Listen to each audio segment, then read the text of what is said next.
Start. I take your leave, sir, and the indulgence of the House to refer to certain incidents which took place in this House as well as the other House in the course of the last week and which somewhat disturbed the normal serenity of the work of Parliament. Stop. Unfortunately, I was not here then, but since my return, I have endeavored to acquaint myself fully with what happened in both the Houses of Parliament. Stop. Under our Constitution, Parliament consists of our two houses, each functioning in the allotted sphere laid down in that Constitution. Stop. We derive authority from that Constitution. Stop. Sometimes we refer back to the practice and conventions prevailing in the Houses of Parliament of the United Kingdom and even refer erroneously to an upper house and a lower house. Stop. I do not think that is correct. Stop. Nor is it helpful always to refer back to the procedure of the British Parliament, which has grown up in the course of several hundred years and as a result of conflicts originally with the authority of the king and later between the commons and the lords. Stop. We have no such history behind us, though in making our constitution we have profited by the experience of others. Stop.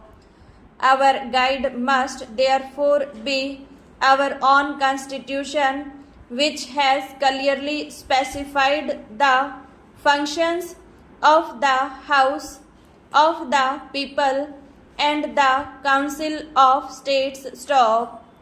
To call either of these house an upper house or a lower house is not correct. Stop.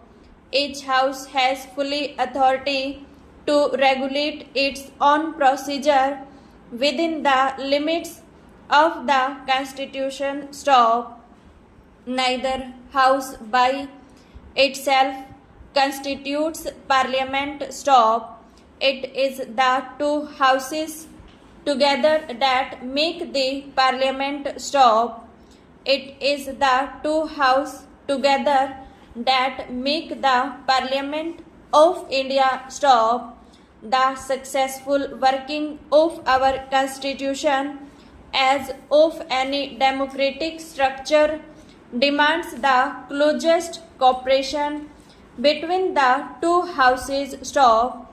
They are in fact parts of the same structure, and any lack of that spirit of cooperation and accommodation would lead to difficulties and come in the way of the proper functioning of our Constitution. Stop.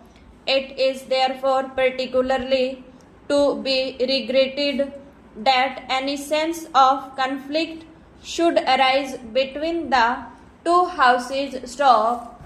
For those who are interested in the success of the great experiment in nation building that we have embarked upon, it is a paramount duty to bring about this close cooperation where each other. Stop. There can be no constitutional differences between the two houses, as the final authority is the Constitution. Stop.